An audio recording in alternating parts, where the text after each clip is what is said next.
यं ब्रह्मा वरुणेन्द्ररुद्रमरुतः स्तुन्वन्ति दिव्यैस्तवैः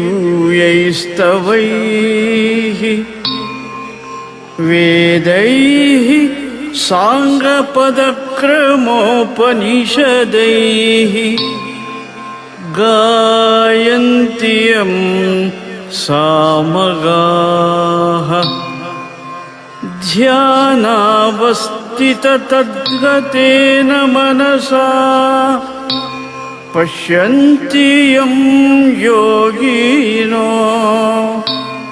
यस्यान्तं न विदुः सुरासुरगणाः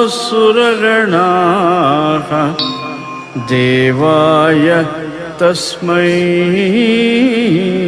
नमः देवाय तस्मै नमः।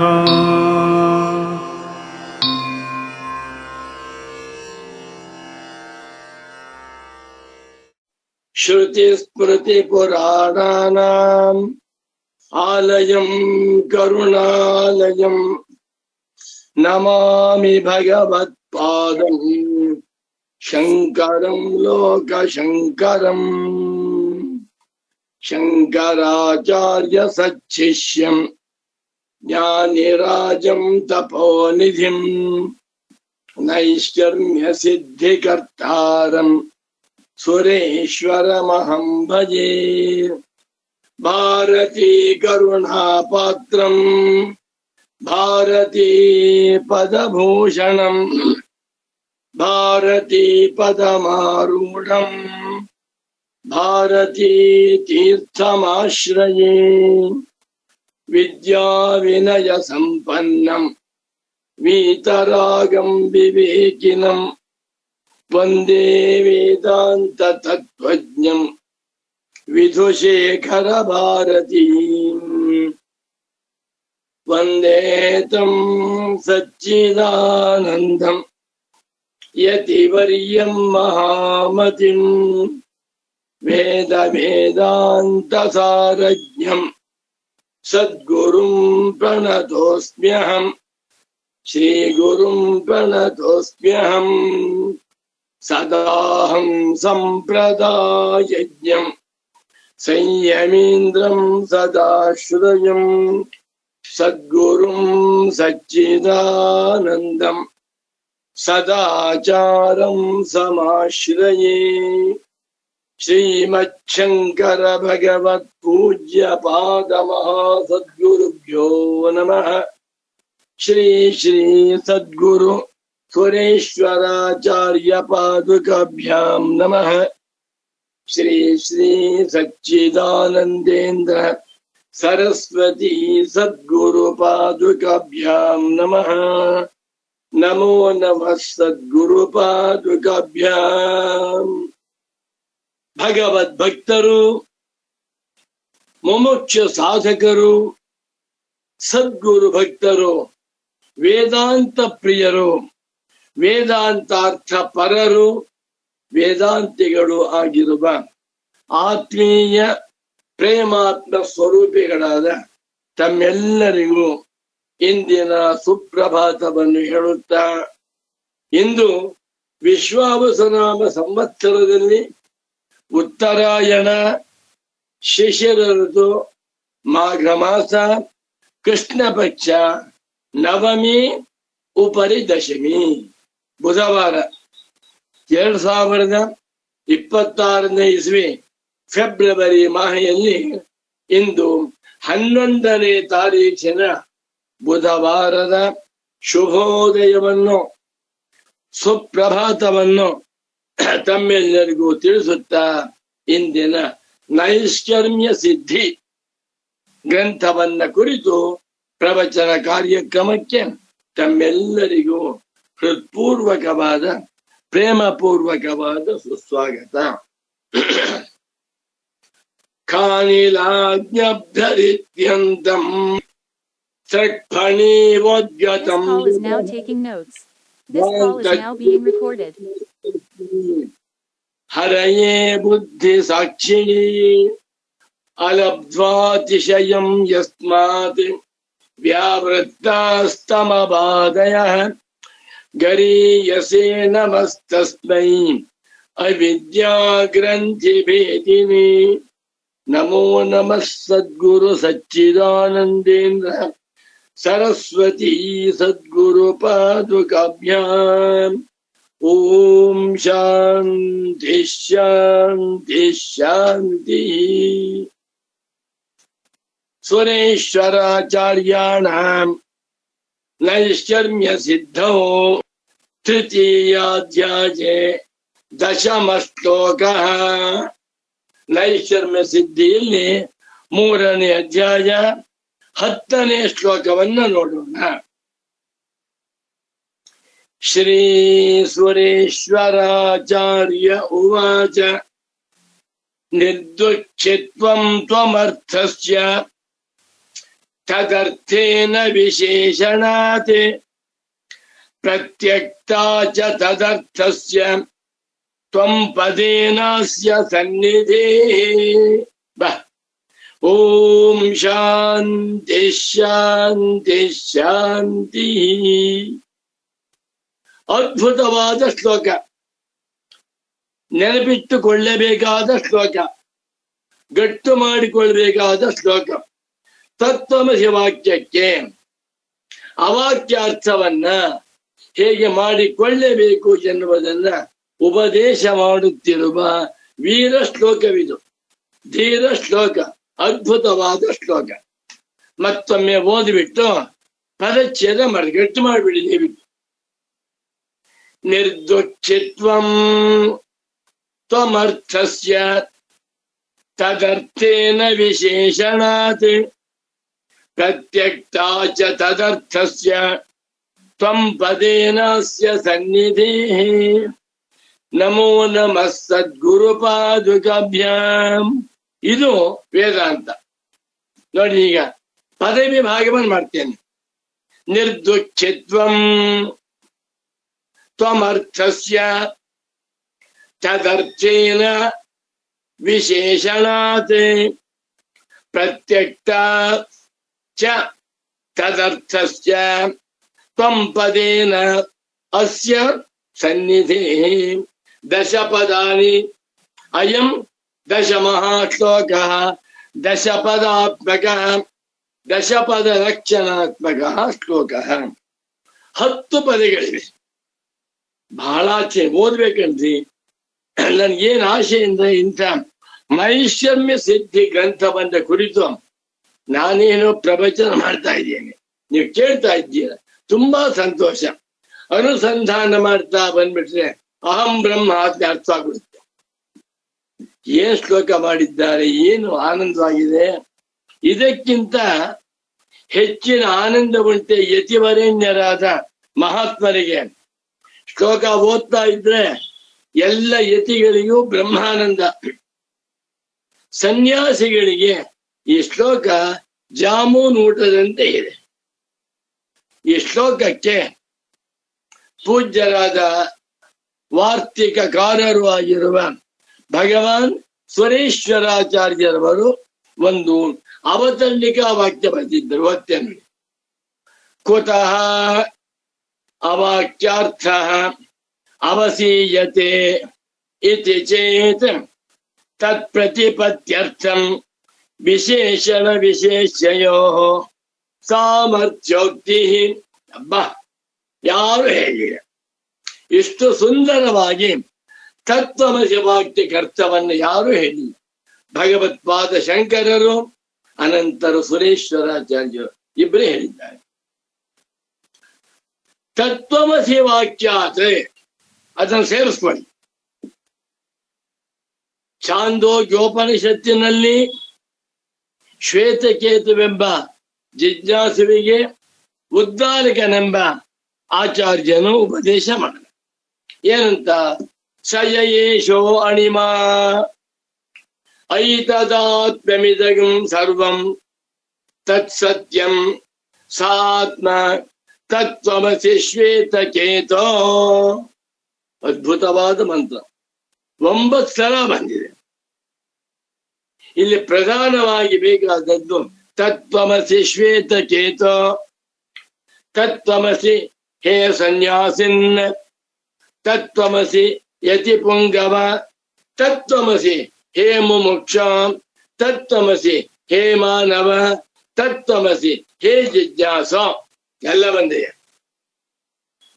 ನೀನು ಅದೇ ಆಗಿದ್ದೀಯ ಅಂದ. ಇದೊಂದು ಮಂತ್ರ, ಇದೊಂದು ವಾಕ್ಯ. ತತ್ ತ್ವಂ ಅಸಿ. ಈ ತತ್ವಮಸಿಯ ವಾಕ್ಯವನ್ನು ಶ್ರವಣ ಮಾಡಿದಾಗ ನಿಜವಾದ ಮುಮುಕ್ಷ ಸಾಧಕರಿಗೆ, ನಿಜವಾದ ವೈರಾಗ್ಯ ಸಂಪನ್ನನಾಗಿರುವ ಯತಿ ಪುಂಗವನಿಗೆ ಅವಾಕ್ಯಾರ್ಥ ಉಂಟಾಗುತ್ತದೆ. ಇದು ವಾಕ್ಯ. ತತ್ವಮಸಿ ಎನ್ನುವಂತಹದ್ದೊಂದು ವಾಕ್ಯ. ಈ ವಾಕ್ಯದಲ್ಲಿ ತತ್ ಅದು, ತ್ವಂ ನೀನು, ಹಸಿ ಆಗಿದೆ. ದಟ್ ದೌ ಆರ್ಟ್, ಆ ಬ್ರಹ್ಮವೇ ನೀನಾಗಿದ್ದೀಯ ಅಂತ ಹೇಳ್ದ. ಇದರಲ್ಲಿ ಕರ್ತೃಪದ ಇದೆ, ಕ್ರಿಯಾಪದ ಇದೆ. ಇದನ್ನು ವಾಕ್ಯ. ಈ ವಾಕ್ಯವನ್ನ ಶ್ರವಣ ಮಾಡಿ ಮನನ ಮಾಡಿ ನಿಧಿಧ್ಯಾಸನ ಮಾಡಿದಾಗ ಅಂಥ ಮುಮುಕ್ಷುವಿಗೆ ಅಹಂ ಬ್ರಹ್ಮಾಸ್ಮಿ ಎನ್ನುವಂತ ಅವಾಕ್ಯಾರ್ಥ ಉಂಟಾಗುತ್ತದೆ ಎಂದು. ಹೇಗೆ? ತತ್ವಮಸಿ ವಾಕ್ಯಾರ್ಥ ವಿಚಾರಾತೆ ಅವಾಕ್ಯಾರ್ಥ ಅವಸೀಯತೆ ಇತಿ ಕುತಃ. ಹೇಗೆ? ಕಥಂ, ಯಾವ ಕಾರಣದಿಂದ ನೀವು ತತ್ವಮಸಿ ವಾಕ್ಯದಲ್ಲಿ ಅವಾಕ್ಯಾರ್ಥವಿದೆ ಅಂತ ಹೇಳ್ತಾ ಇದ್ದೀರಾ? ಇದು ಬಹಳ ಮುಖ್ಯವಾದ್ದು. ನನ್ನ ಪರಮ ಪೂಜ್ಯ ಪ್ರೀತಿಯ ಸದ್ಗುರು ಪುಂಗವರಾದ ಸ್ವಾಮಿಗಳವರು ಇದನ್ನು ತುಂಬಾ ಹೇಳಿದರು. ನೋಡಪ್ಪ ಮಗು, ಸತ್ಯಂ ಜ್ಞಾನಮನಂತಂ ಬ್ರಹ್ಮ ಹೇಳ್ತಾ ಇದೆ. ಅವಾಕ್ಯಾರ್ಥವನ್ನು ಮಾಡ್ಕೊಳ್ಬೇಕು. ಬ್ರಹ್ಮೈವೇದಂ ವಿಶ್ವಂ ಅಂತ ಹೇಳ್ತಾ ಇದೆ. ಅವಾಕ್ಯಾರ್ಥವನ್ನು ಮಾಡ್ಕೊಳ್ಬೇಕು. ಆತ್ಮೈವೇದಂ ಸರ್ವಂ ಅವಾಕ್ಯಾರ್ಥ. ಆ ವಾಕ್ಯದಲ್ಲಿರುವಂತಹ ಪದಗಳನ್ನ ಬಿಟ್ಟು ಆ ವಾಕ್ಯಗಳ ಹಿಂದಿರುವ ಅವಾಕ್ಯಾರ್ಥವನ್ನ ಮಾಡಿಕೊಂಡವನೇ ಬ್ರಹ್ಮಜ್ಞಾನಿ ಅಂತ ಹೇಳ್ತಾ ಇದ್ದೆ. ಈ ಅರ್ಥ ಹೇಳ್ತೇನೆ ನೋಡ್ಕೊಂಡು. ತತ್ವಮಸಿ ಎನ್ನುವಂತಹದ್ದು ವಾಕ್ಯ.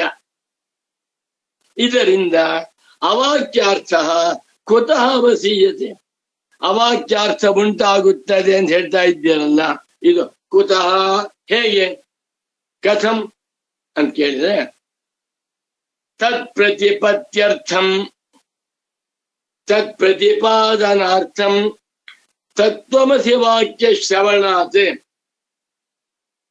ಅವಾಕ್ಯಾರ್ಥ ಪ್ರತಿಪತ್ತಿ ಕಥಂ ಭವತಿ ಇತಿ ಉಪದೇಶಾರ್ಥಂ ಜ್ಞಾಪನಾರ್ಥಂ ಪ್ರತಿಪತ್ತಿಯನ್ನು ತಿಳಿಸಬೇಕು.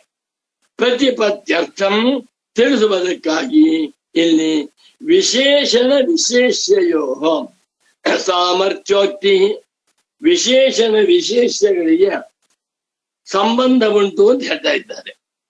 ಬಹಳ ಜೋರ ಇದೆ, ನಾವು ಕರೆಕ್ಟಾಗಿ ಕೇಳ್ಬೇಕು ದಯವಿಟ್ಟು. ತತ್ವಮಸಿ ಅಂತ ವಾಕ್ಯ, ಒಂದು ತತ್ಪದ, ಒಂದು ತ್ವಂಪದ. ಇಲ್ಲಿ ತತ್ಪದ ವಿಶೇಷ್ಯ, ತ್ವಂಪದ ವಿಶೇಷಣ, ತ್ವಂಪದ ವಿಶೇಷ್ಯ, ತತ್ಪದ ವಿಶೇಷಣ. ಇಲ್ಲಿ ತತ್ವಂ ಪದಯೋ, ತತ್ಪದಕ್ಕೂ ತ್ವಂಪದಕ್ಕೂ ಕೂಡ ವಿಶೇಷಣ ವಿಶೇಷ ಭಾವ ಉಂಟು ಅಂತ ಹೇಳುತ್ತಾ ಅದು ಸಾಮರ್ಥ್ಯೋಕ್ತಿ. It is obvious, it is evident.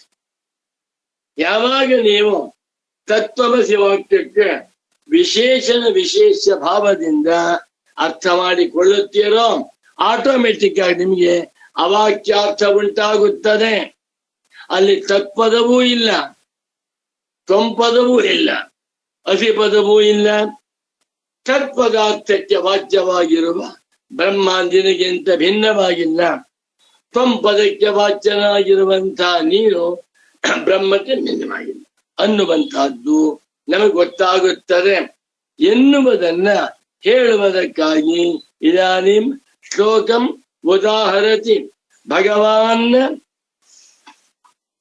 Sureshwaracharya. ಶ್ಲೋಕ ಓದ್ತೇನೆ. ನಿರ್ದುಃಖಿತ್ವಂ ತ್ವಮರ್ಥಸ್ಯ ತದರ್ಥೇನ ವಿಶೇಷಣಾತ್ ಪ್ರತ್ಯಕ್ತಾ ಚ ತದರ್ಥಸ್ಯ ತ್ವಂ ಪದೇನಾಸ್ಯ ಸನ್ನಿಧೇಃ. ಈ ಶ್ಲೋಕದಲ್ಲಿ ಒಂದು ಪ್ರತಿಜ್ಞೆ, ಅದಕ್ಕೆ ಹೇತು, ಮತ್ತೊಂದು ಪ್ರತಿಜ್ಞೆ, ಅದಕ್ಕೆ ಹೇತು. ವಾಕ್ಯಾರ್ಥ ನಿರ್ಣಯ ಮಾಡಬೇಕಾದ್ರೆ ಮೊದಲು ಪ್ರತಿಜ್ಞಾ ವಾಕ್ಯ. ಆ ಪ್ರತಿಜ್ಞೆಯನ್ನ ಸಿದ್ಧಪಡಿಸಬೇಕಾದರೆ ಒಂದು ಹೇತು ಬೇಕು. ಉದಾಹರಣೆಗೆ, ಅಯಂ ಮಹಾತ್ಮ ಕುತಃ ಸದಾಚಾರ ಸಂಪನ್ನತ್ವಾತ್, ಅಯಂ ಚೋರ ಕುತಃ ಚೌರ್ಯ ಸ್ವಭಾವ್ಯಾತ್.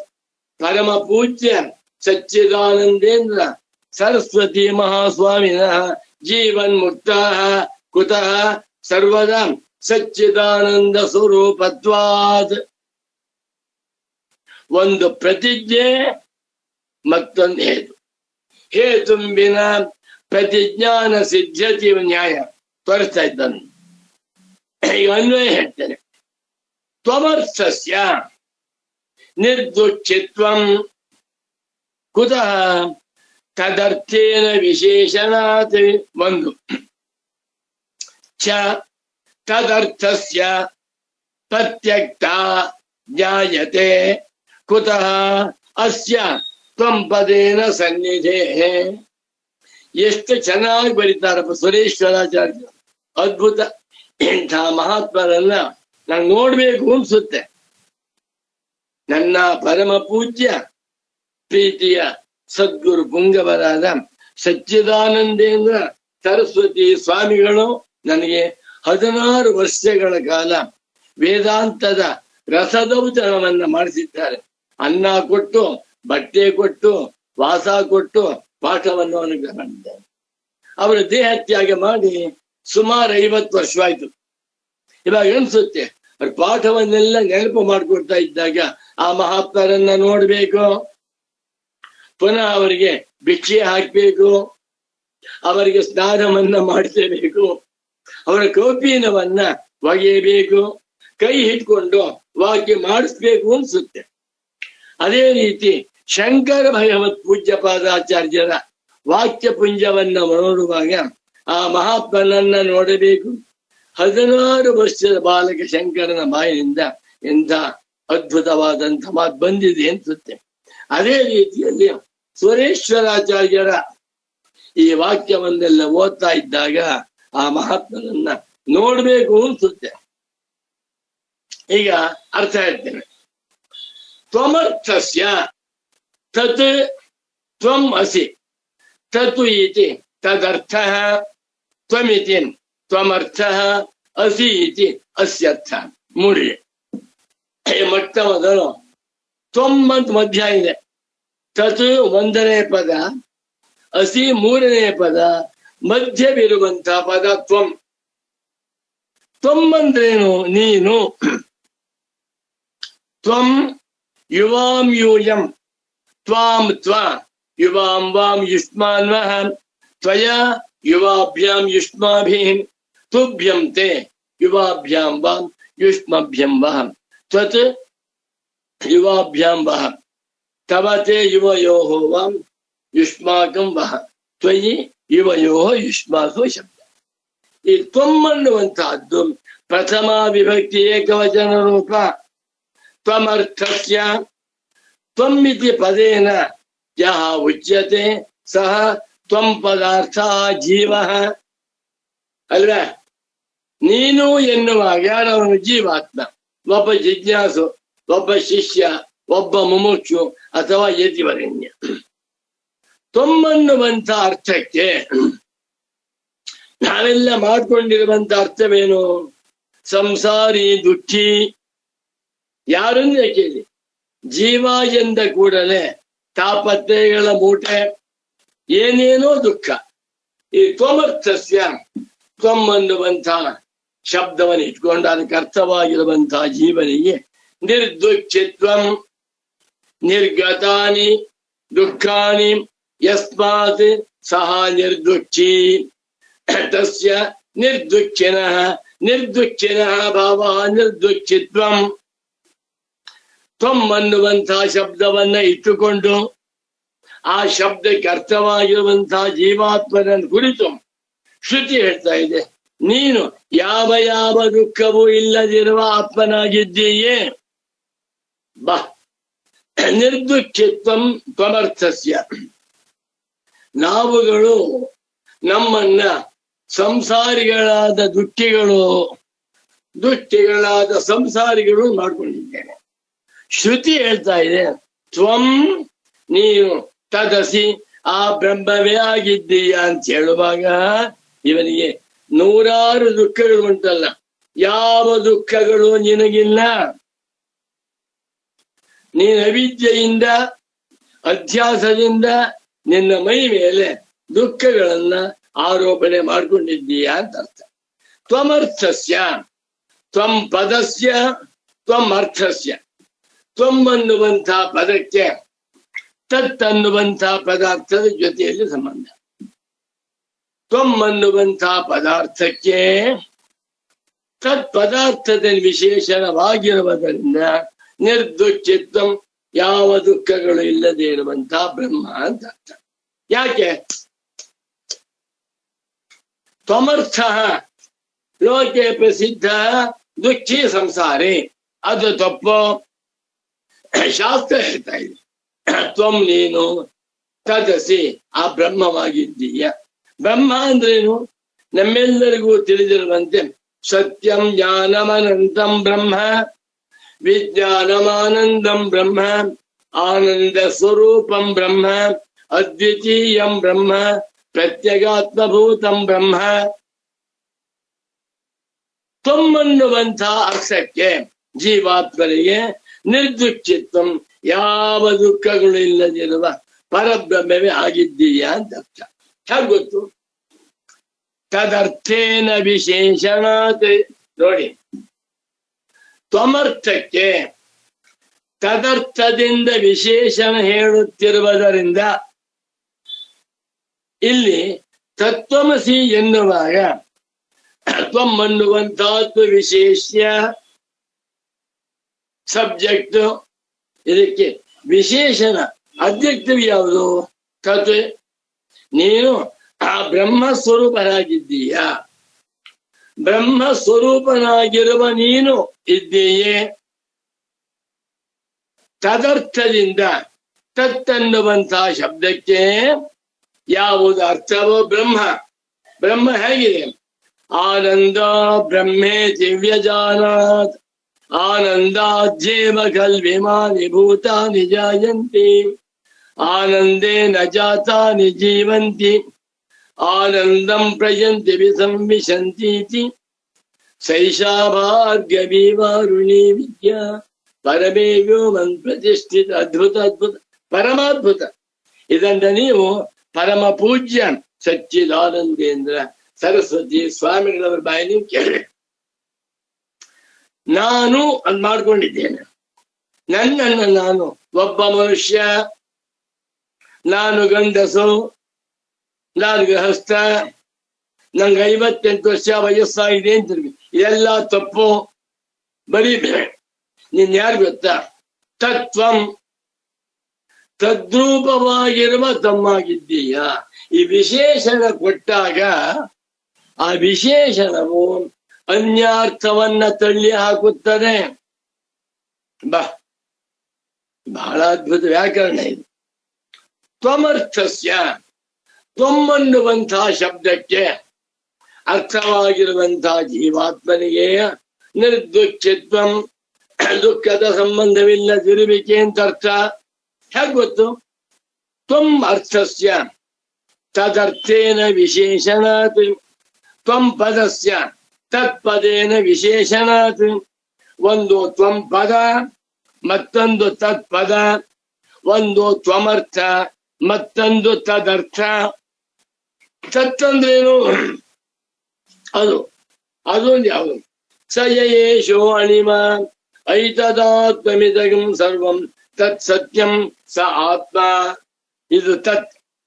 ತ್ವಮರ್ಥಕ್ಕೆ ತ್ವಂ ಪದದಿಂದ ವಾಚ್ಯನಾಗಿರುವ ಜೀವಾತ್ಮನಿಗೆ ತದರ್ಥೇನ ವಿಶೇಷಣತೆ ತತ್ಪದಕ್ಕೆ ಅರ್ಥವಾಗಿರುವ ಬ್ರಹ್ಮವೆಂಬ ವಿಶೇಷಣ ಕೊಟ್ಟಿರುವುದರಿಂದ ನೀನು ಬ್ರಹ್ಮ ಸ್ವರೂಪನಾದ ಆತ್ಮನಾಗಿದ್ದೀಯೇ, ಸಂಸಾರಿಯಾದ ಆತ್ಮನಲ್ಲ ಅಂತ ಹೇಳಿ. ಇನ್ನು ತದರ್ಥಸ್ಯ ತತ್ವಮಸಿ, ತತ್ ಅನ್ನುವಂತಹ ಒಂದು ಪದ ಇದೆ. ತತ್ ಅನ್ನುವ ಒಂದು ಪದ, ಆ ತತ್ಪದಕ್ಕೆ ಒಂದು ಅರ್ಥ. ತತ್ಪದಾರ್ಥಕ್ಕೆ ಪ್ರತ್ಯಕ್ಷ ಬ್ರಹ್ಮವು ಅಂತ ಹೇಳಿದ ಕೂಡಲೇ ನಮ್ಮೆಲ್ಲರ ಮನಸ್ಸಿನಲ್ಲಿ ಬರುವ ತಪ್ಪು ಕಲ್ಪನೆ ಏನು? ಬ್ರಹ್ಮವು ನಮಗಿಂತ ಭಿನ್ನವಾಗಿದೆ, ಪರೋಕ್ಷವಾಗಿದೆ. ಆ ಬ್ರಹ್ಮ ಬಹಳ ದೊಡ್ಡದು, ನಾನು ಬಹಳ ಸಣ್ಣವನು. ಆ ಬ್ರಹ್ಮ ಜಗತ್ ಕಾರಣ, ನಾನು ಅಪ್ಪ ಅಮ್ಮನ ಮಗ. ಆ ಬ್ರಹ್ಮ ಸಚ್ಚಿದಾನಂದ ಸ್ವರೂಪ, ನಾನು ದುಃಖಿ. 100ಕ್ಕೆ 100 ಜನಗಳು ಬ್ರಹ್ಮ ಈಶ್ವರ ಪರಮಾತ್ಮ ಅಂತ ಕೂಡಲೇ ಅವ್ರು ದೂರ ಮಾಡಿಬಿಡ್ತಾರೆ. ತದರ್ಥಸ್ಯ ತತ್ವಮಸಿ ಎನ್ನುವಾಗ ತತ್ಪದವಿದೆಯಲ್ಲ, ಆ ತತ್ಪದಕ್ಕೆ ಅರ್ಥ ಪ್ರತ್ಯಕ್ಷ. ಆ ಬ್ರಹ್ಮವು ನಿನ್ನ ಪ್ರತ್ಯಕ್ಷ ಪ್ರತ್ಯಗಾತ್ಮ ಸ್ವರೂಪವೇ ಆಗಿದೆ. ಬ್ರಹ್ಮವು ನಿನಗಿಂತ ದೂರದಲ್ಲಿರುವ ಪರೋಕ್ಷ ವಸ್ತುವಲ್ಲ, ಬ್ರಹ್ಮವು ಅನಾತ್ಮ ವಸ್ತುವಲ್ಲ. ಬ್ರಹ್ಮ ಯಾರು? ನೀನೆ. ನೋಡಿ, ತದರ್ಥಸ್ಯ ಬ್ರಹ್ಮಣ ಪ್ರತ್ಯಕ್ಷ ಸ್ವರೂಪ. ಯಾಕೆ? ತ್ವಂ ಪದೇನಸ್ಯ ಸನ್ನಿಧಿ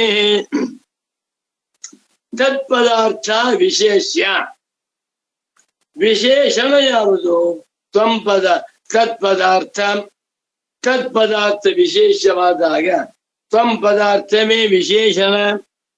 ತ್ವಂ ಪದೇನ, ತ್ವಂ ಅನ್ನುವಂತಹ ಪದದಿಂದ ಅಸ್ಯ ಇದಕ್ಕೆ, ಯಾವುದಕ್ಕೆ? ತದರ್ಥಕ್ಕೆ ಸನ್ನಿಧಿ, ಸನ್ನಿಧಿ ಇರುವುದರಿಂದ. ನಿಮ್ಗೆ ಅರ್ಥವಾಗ್ತಾ ಇದೆ ಅಂತ ಗೊತ್ತೇನೆ. ಎಷ್ಟು ಚೆನ್ನಾಗಿದೆ ನೋಡಿ. ತತ್ವಮಸಿ ವಾಕ್ಯ. ತತ್ ತ್ವಂ 2 ಪದಗಳು. ಹಸಿ ಕ್ರಿಯಾಪದ ಇಲ್ಲಿ. ಒಂದು ತತ್ಪದ, ಮತ್ತೊಂದು ತ್ವಂ ಪದ. ಒಂದು ತತ್ಪದಾರ್ಥ, ಮತ್ತೊಂದು ತ್ವಂ ಪದಾರ್ಥ. ತತ್ಪದಾರ್ಥಕ್ಕೆ ನಾವುಗಳು ಬ್ರಹ್ಮಾಂಡ ದೂರ ಇದೆ ಅಂದ್ಕೊಂಡ್ಬಿಡ್ತೇವೆ. ತತ್ ಅದು ಅಲ್ಲ, ಬ್ರಹ್ಮ ದೂರದಲ್ಲಿಲ್ಲ, ಬ್ರಹ್ಮವು ನೀನೇ ಆಗಿದೀಯ. ಯಾಕೆ? ತತ್ವಂ. ಇಲ್ಲಿ ತದ್ರೂಪವಾಗಿರುವ ತ್ವಂ, ತ್ವಂ ರೂಪವಾಗಿರುವ ತತ್ ವಿಶೇಷಣ ವಿಶೇಷ. ಎಂಥ ತ್ವಂ ನೀನು? ಸಂಸಾರಿಯಾಗಿರುವ ತ್ವಮ್ಮನ್ನು ಹೇಳ್ತಾ ಇಲ್ಲ, ತದ್ರೂಪವಾಗಿರುವ ತದರ್ಥವಾಗಿರುವ ತ್ವಮ್ಮನ್ನು ಹೇಳ್ತಾ ಇದೆ. ತದರ್ಥವಾಗಿರುವ ತ್ವಮ್ಮಂದೇನು? ಬ್ರಹ್ಮ ಹೇಗಿದೆ ಮುಚ್ಚಿ. ಆದ್ರೆ ಎಲ್ಲ ಒಪ್ಕೋತಾರೆ, ಪರಮಾತ್ಮನು ದುಃಖರಹಿತ, ಪರಮಾತ್ಮ ಸಚ್ಚಿದಾನ, ಆ ಬ್ರಹ್ಮವೇ ನೀನು ಅಂದು ತ್ವಮರ್ಥಕ್ಕೆ ನಿರ್ದುಃಖಿತ್ವವನೇ. ತದರ್ಥಕ್ಕೆ ತದ್ಬ್ರಹ್ಮ, ತದ್ಬ್ರಹ್ಮ ಅದು ಬ್ರಹ್ಮ ಎಲ್ಲೋ ದೂರದಲ್ಲಿ ಇದೆಯಂತೆ. ಕೈಲಾಸದಲ್ಲಿ ಬ್ರಹ್ಮವಿದೆ, ತಪ್ಪು. ಆ ಬ್ರಹ್ಮವನ್ನು ನಾವು ಹೇಳ್ತಾ ಇಲ್ಲ. ಕೈಲಾಸವಾಸಿಯಾದ ಶಿವನನ್ನಾಗಲಿ, ವೈಕುಂಠವಾಸಿಯಾದ ಮಹಾವಿಷ್ಣುವನ್ನಾಗಲಿ ವೇದಾಂತ ಹೇಳ್ತಾ ಇಲ್ಲ.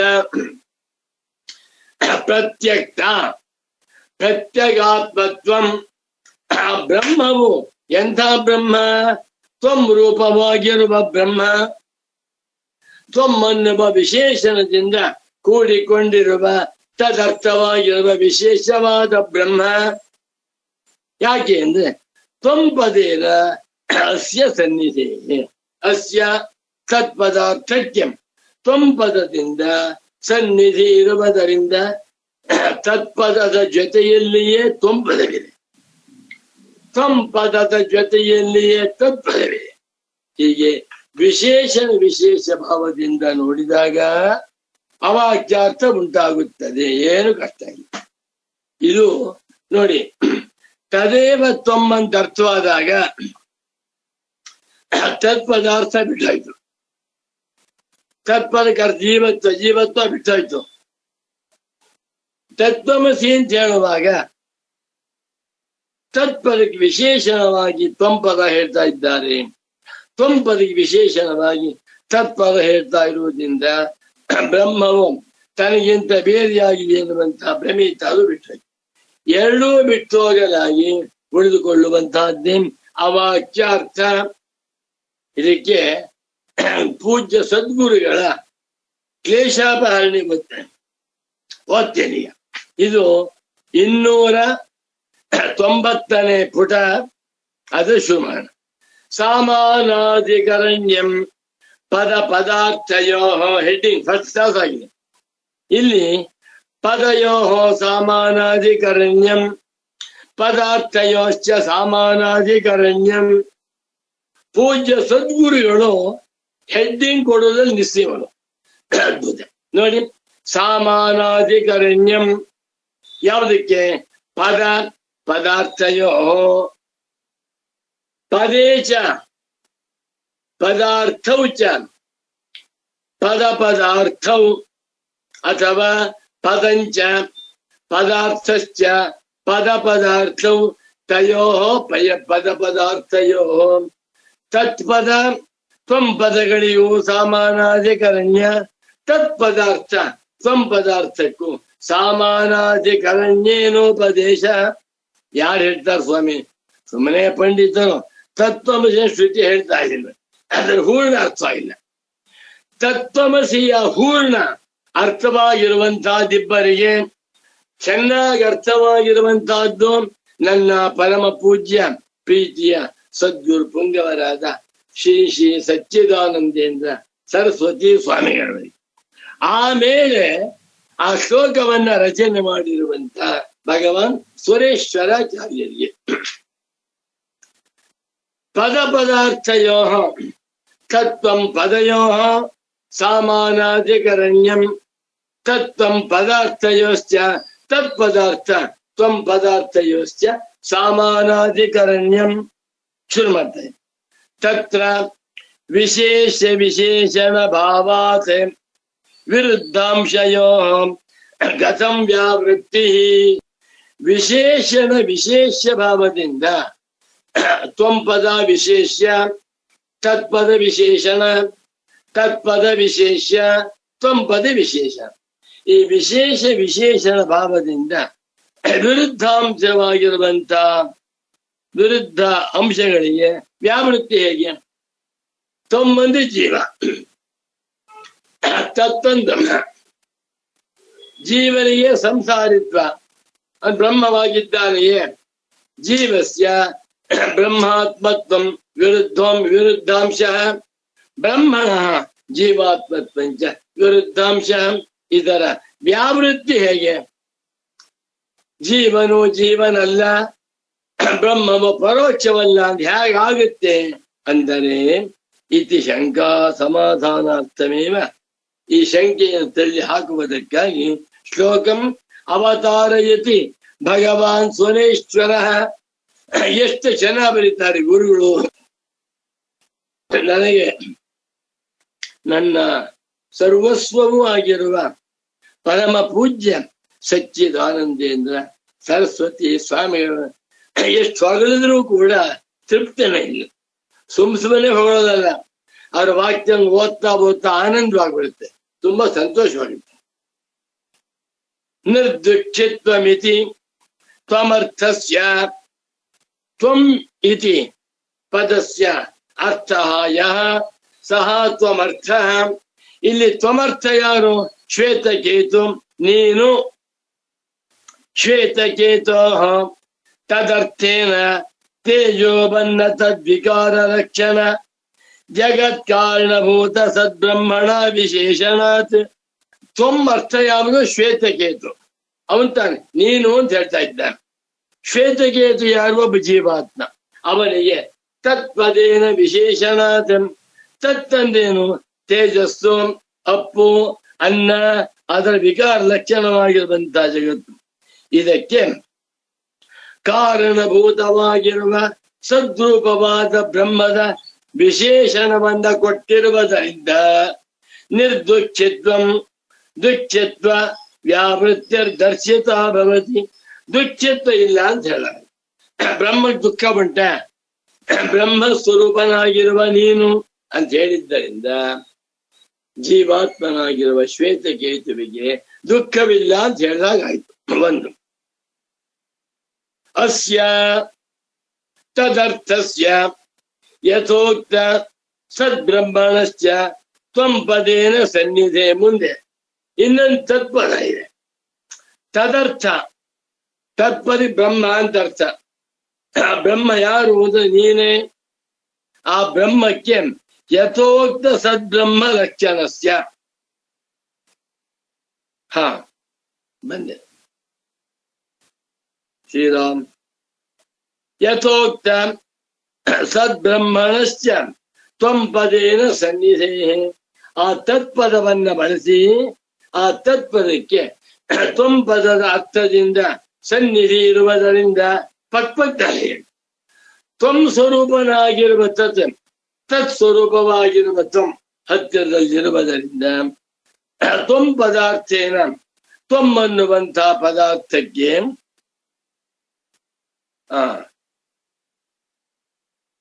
ಪ್ರತ್ಯೇಕ ಅಪರೋಕ್ಷ ಚೈತನ್ಯ.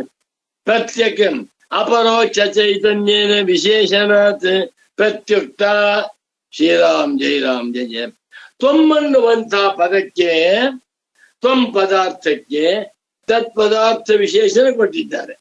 ತತ್ಪದಕ್ಕೆ ತ್ವಂ ಪದಾರ್ಥದ ಜೊತೆಯಲ್ಲಿ ವಿಶೇಷಣ ಕೊಟ್ಟಿರುವುದರಿಂದ ಪ್ರತ್ಯೇಕ ಆ ಬ್ರಹ್ಮವು ಪ್ರತ್ಯೇಕ ಸ್ವರೂಪವಾಗಿದೆ, ಅನಾತ್ಮವಲ್ಲ, ಅಪರೋಕ್ಷ.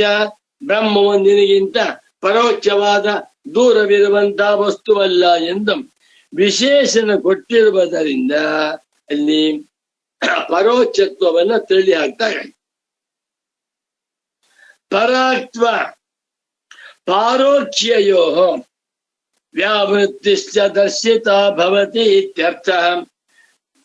ಪರಾಕ್ತ್ವಂ ಪರಾಜಃ ಭಾವಃ ಪರಾಕ್ತ್ವಂ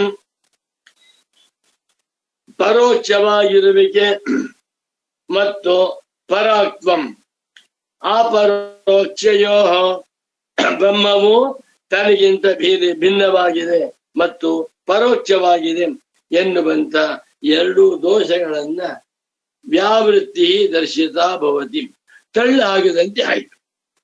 ಅಂದರೆ ಇಷ್ಟೇ ಸಾಧ್ಯ. ಎಂಥ ತ್ವಂ ನೀನು? ತದರ್ಥವಾಗಿರುವ ತ್ವಂ. ಎಂಥ ತತ್ಪದಾರ್ಥವಿದು? ತ್ವಂ ಸ್ವರೂಪವಾಗಿರುವ ತತ್ ಅಂತ ಹೇಳಿರುವುದರಿಂದ ಜೀವಾತ್ಮನಿಗೆ ದುಃಖದ ಸಂಬಂಧವಿಲ್ಲ ಅಂತಲೂ, ಬ್ರಹ್ಮವು ನಿನಗಿಂತ ಬೇರೆಯಾಗಿಲ್ಲ, ಪರೋಕ್ಷವಿಲ್ಲ ಅಂತಲೂ ಹೇಳಿದಾಗಾಯ್ತು. ನ ಜಾನಹಿ ಅನ್ಯಥಾ ದುಃಖಿತ್ವ ನಿರ್ದುಃಖಿತ್ವಯೋ ಪ್ರತ್ಯಕ್ತ್ವ ಅಪರೋಕ್ಷಯೋರ್ವ ಸಾಮಾನಾಧಿಕರಣ್ಯೇನ ವಿಶೇಷ ಭಾವ ಘಟತೆ. ಹಾಗರ್ಥ ಮಾಡದೆ ಹೋದರೆ, ಅನ್ಯಥಾ ಹೀಗರ್ಥ ಮಾಡದೆ ಹೋದರೆ, ದುಃಖಿತ್ವ ನಿರ್ದುಃಖಿತ್ವಯೋ ದುಃಖಿತ್ವಂ ಜೀವಸ್ಯ ನಿರ್ದುಃಖಿತ್ವಂ ಬ್ರಹ್ಮ. ಅದಕ್ಕೆ ಪ್ರತ್ಯಕ್ತ್ವ ಪರಾಕ್ತಯೋರ್ವ ಪ್ರತ್ಯಕ್ತ್ವ ಜೀವಸ್ಯ ಪರಾಕ್ತ ಬ್ರಹ್ಮ. ಅದಕ್ಕೆ ಸಾಮಾನಾಧಿಕರಣ್ಯೇನ ಎರಡನ್ನು ತ್ವಮೇವ ತತೆ ತಥೇವ ತ್ವಂ ಎಂದು ಸಾಮಾನಾಧಿಕರಣ್ಯದಿಂದ ವಿಶೇಷ ಭಾವವನ್ನ ಹೇಳಿರುವಂತಹದ್ದು ಹೊಂದುವುದಿಲ್ಲ.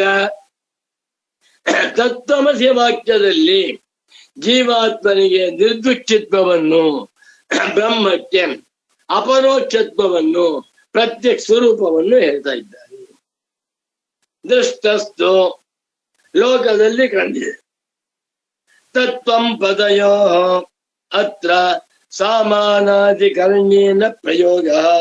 ಇಲ್ಲಿ ಸಾಮಾನಾಧಿಕರಣ್ಯದಿಂದ ತತ್ವಂ ಪದಗಳಿಗೆ ಉಪದೇಶ ಮಾಡಿರುವಂತ ಕಾಣ್ತಾ ಇದೆ. ಏನರ್ಥ?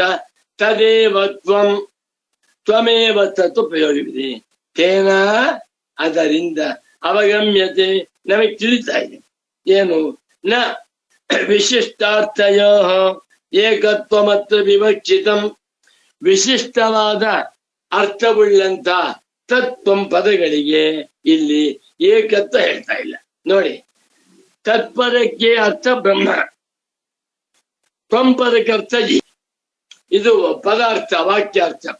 ತತ್ವಂ ಪದಗಳಿಗೆ ಜೀವಾತ್ಮತ್ವ ಪರೋಕ್ಷತ್ವವನ್ನ ಇಟ್ಕೊಂಡು ಹೇಳ್ತಾ ಇಲ್ಲ. ಎರಡನ್ನು ಕೂಡಿಸಿ ಬಿಟ್ಟು ಸಾಮಾನಾಧಿಕರಣ್ಯದಿಂದ ವಿಶೇಷಣ ವಿಶೇಷ ಭಾವದಿಂದ ಉಪದೇಶ ಮಾಡ್ತಾ ಇದ್ದಾರಾದ್ದರಿಂದ ಯಾವ ದೋಷವೂ ಇಲ್ಲ. ತಾತ್ಪರ್ಯ ಇವತ್ತು ಮತ್ತೊಮ್ಮೆ ರಿಪೀಟ್ ಮಾಡ್ತೇನೆ ನೋಡಿ. ತತ್ವಮಸಿ ಎನ್ನುವಂತಹ ಒಂದು ವಾಕ್ಯ, ಈ ವಾಕ್ಯದಲ್ಲಿ ತತ್ಪದ, ತ್ವಂಪದ, ಅಸಿಪದಗಳಿವೆ. ಅಸಿಪದ ಕ್ರಿಯಾಪದ ಇಲ್ಲ. ಒಂದು ತತ್ಪದ, ಮತ್ತೊಂದು ತ್ವಂಪದ. ತತ್ಪದ ತ್ವಂಪದಗಳಿಗೆ ಪದಾರ್ಥವೇನು? ತತ್ತಂದ ಬ್ರಹ್ಮ, ತ್ವಂಬಂದ ಜೀವ. ಇದು ಅದು ವಾಕ್ಯಾರ್ಥವೇನು? ನೀನು ಬ್ರಹ್ಮವಾಗಿದ್ದೀಯ. ಇದು ವಾಕ್ಯಾರ್ಥ. ಅವಾಕ್ಯಾರ್ಥವಾಗುವುದು ಹೇಗೆ? ತತ್ಪದಕ್ಕೆ ತ್ವಂಪದದ ವಿಶೇಷಣ ತ್ವಂ ಸ್ವರೂಪವಾಗಿರುವಂತಹ ತತ್. ತ್ವಂ ಅಂದ್ರೆ ನೀನು, ನೀನು ಎಂದು ನಾನು, ನಾನು ಎನ್ನುವಂತಹದ್ದು ಪ್ರತ್ಯಗಾತ್ಮ ಎಂದು ಎಲ್ಲರಿಗೂ ಗೊತ್ತಿದೆ. ತತ್ಪದಕ್ಕೆ ವಾಚ್ಯವಾಗಿರುವ ಬ್ರಹ್ಮಕ್ಕೆ ತ್ವಂ ಪದಾರ್ಥವಾಗಿರುವ ಪ್ರತ್ಯಗಾತ್ಮತ್ವವನ್ನು ಹೇಳಿ ಆ ಬ್ರಹ್ಮವು ನಿನಗಿಂತ ಪರೋಕ್ಷವಾಗಿಲ್ಲ, ಎಲ್ಲೋ ಬೇರೆಯಾಗಿಲ್ಲ, ಅನಾತ್ಮವಲ್ಲ ಅಂತ ಹೇಳಿದ್ರು. ಅನಂತರ ತತ್ಪದಕ್ಕೆ ತ್ವಂ ಪದಾರ್ಥ ಹೇಳಿರುವಂತೆ ತ್ವಂ ಪದಾರ್ಥಕ್ಕೆ ತತ್ಪದಾರ್ಥ ಹೇಳ್ತಾ ಇರುವುದರಿಂದ ನೀನ್ ಎಂಥ ತ್ವಮ್ಮಾಗಿದ್ದೀಯ ಗೊತ್ತಾ? ತತ್ಪದಾರ್ಥವಾಗಿರುವ ತ್ವಮ್ಮಾಗಿದ್ದೀಯ ಅಂತ ಹೇಳಿದ್ದರಿಂದ ನೀನು ನಾನೊಬ್ಬ ದುಃಖಿ, ನಾ ಸಂಸಾರಿ, ನಾನು ಕರ್ತ ಭೋಕ್ತ ಅಂತ ಮಾಡ್ಕೊಂಡಿಯಲ್ಲ. ಈ ಒಂದು ದೋಷವನ್ನ ತಳ್ಳಿ ಹಾಕುವುದಕ್ಕಾಗಿ ನೀನು ಸಂಸಾರಿಯಾದ ತ್ವಮ್ಮಲ್ಲ, ಬ್ರಹ್ಮ ಸ್ವರೂಪವಾಗಿರುವ ತ್ವಮ್ ಅಂತ ಹೇಳಿದಾಗ ಬ್ರಹ್ಮಾತ್ಮತ್ವವನ್ನು ಹೇಳಿದ್ದರಿಂದ ಇವನಿಗೆ ನಿರ್ದುಃಖಿತ್ವ, ಯಾವ ದುಃಖದ ಸಂಬಂಧವೂ ಇಲ್ಲದಿರುವಂತ ಆತ್ಮನೇ ನಾನು ತತ್ವರ್ಥ. ಇದನ್ನ ಬಹಳ ಚೆನ್ನಾಗಿ ನಿಧಾನ ಚಿಂತೆ. ಇದು ನಿಮ್ಗೆ ಅರ್ಥವಾಯಿತು ಅಂತಿದ್ರು. ಅವಾಕ್ಯಾರ್ಥ ಮುಗಿದೋಯ್ತು. ಅವಾಕ್ಯಾರ್ಥ ಉಂಟಾದ ಮೇಲೆ ಅನುಭವಕ್ಕೆ ಬಂದ್ಬಿಟ್ರೆ ವ್ಯವಹಾರ ಹೇಗ್ ಬೇಕಾದ್ರೂ ನಿಮ್ಮ ವ್ಯವಹಾರದಿಂದ ನಿಮಗೆ ಸ್ವರೂಪದಿಂದ ಚ್ಯುತಿಯಾಗುವುದಿಲ್ಲ. ಶ್ಲೋಕ ಮತ್ತೊಮ್ಮೆ ಹೇಳ್ತಿ, ಗಟ್ಟಿ ಮಾಡ್ಬಿಡಿ. ಶ್ರೀ ಸುರೇಶ್ವರಾಚಾರ್ಯ ಉವಾಚ ನಿರ್ದುಃಖಿತ್ವಂ ತ್ವಮರ್ಥಸ್ಯ ತದರ್ಥೇನ ವಿಶೇಷಣಾತ್ ಪ್ರತ್ಯಕ್ತಾ ಚ ತ್ವಮರ್ಥಸ್ಯ ತ್ವಂ ಪದೇನಾಸ್ಯ ಸನ್ನಿಧೇಃ. ನಮೋ ನಮಃ ಸಚ್ಚಿದಾನಂದೇಂದ್ರ ಸರಸ್ವತಿ ಸದ್ಗುರು ಪಾದುಕಾಭ್ಯಾಂ. 11ನೇ ಶ್ಲೋಕ. ಶ್ರೀ ಸುರೇಶ್ವರಾಚಾರ್ಯ ಉವಾಚ ಕೂಟಸ್ಥ ಬೋಧ ಪ್ರತ್ಯಕ್ತ್ವಂ ಅನಿಮಿತ್ತಂ ಸದಾತ್ಮನಃ ಬೋಧೃತಾಹಂ ತಯೋರ್ಹೇತು ತಾಭ್ಯಾಂ ತೇನೋಪಲಕ್ಷ್ಯತೆ. ಅದ್ಭುತವಾದ ಸಂದೇಶ, ನಾಳೆ ಮಾಡ್ತೇನೆ. 11ನೇ ಶ್ಲೋಕ. ಅದಕ್ಕೆ ಒಂದು ಪೀಠಿಗೆ ಬರೆದಿದ್ದ ಸುರೇಶ್ವರಾಚಾರ್ಯ. ಉಕ್ತಂ ಸಾಮಾನಾಧಿಕರಣ್ಯಂ ವಿಶೇಷಣ ವಿಶೇಷ ಭಾವಶ್ಚ ಸಂಕ್ಷೇಪತಃ ಅಥ ಲಕ್ಷ್ಯ ಲಕ್ಷಣ ವ್ಯಾಖ್ಯಾನಾಯ ಆಹ. ಒಂದು ವಿಶೇಷಣ ವಿಶೇಷ ಭಾವ, ಮತ್ತೊಂದು ಲಕ್ಷ್ಯ ಲಕ್ಷಣ ಭಾವ. ವಿಶೇಷ ವಿಶೇಷಣ ಭಾವವನ್ನು ಹೇಳಿದ್ದಾಯ್ತು. ಇನ್ನು ಲಕ್ಷ್ಯ ಲಕ್ಷಣ ಭಾವವನ್ನು ಕೂಡ ತತ್ವಮಸಿ ವಾಕ್ಯದಲ್ಲಿ ಹೇಳ್ತಾ ಇದ್ದಾರೆ. ಅದು ಹೇಗೆ ಎನ್ನುವುದನ್ನ ಮುಂದೆ ತಿಳಿಸ್ಕೊಡ್ತೇವೆ ಅಂತ ಹೇಳ್ತಾ ಇದ್ದಾರೆ. ಗುರು ಬ್ರಹ್ಮ ಗುರು ವಿಷ್ಣು ಗುರುರ್ದೇವೋ ಮಹೇಶ್ವರಃ ಗುರುಃ ಸಾಕ್ಷಾತ್ ಪರಂ ಬ್ರಹ್ಮ तस्मै श्री गुरवे नमः। तस्मै श्री गुरवे नमः। तस्मै श्री गुरवे नमः। गुरु ब्रह्म रूप जानो, शिव का स्वरूप मानो। गुरु ब्रह्म रूप जानो, शिव का स्वरूप मानो। गुरु के समान नहीं दूसरा जहान में। गुरु ब्रह्म रूप जानो, शिव का स्वरूप मानो। गुरु के समान नहीं दूसरा जहान में। गुरु ब्रह्म रूप जानो, शिव का स्वरूप मानो।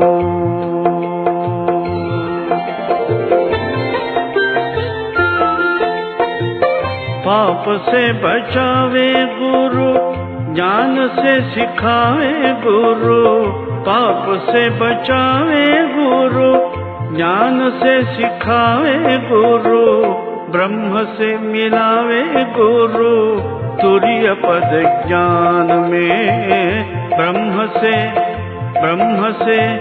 ब्रह्म से मिलावे गुरु, तुरीय पद ज्ञान में। गुरु ब्रह्म रूप जानो, शिव का स्वरूप मानो। शिव का स्वरूप मानो।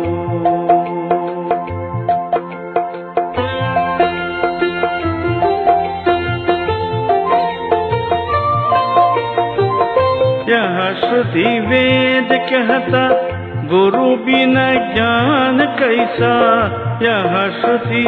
यह श्रुति वेद कहता, गुरु बिना ज्ञान कैसा। ज्ञान बिना मुक्ति कैसी आवे तेरे ध्यान में। ज्ञान बिना मुक्ति कैसी आवे तेरे ध्यान में। गुरु ब्रह्म रूप जानो, शिव का स्वरूप मानो।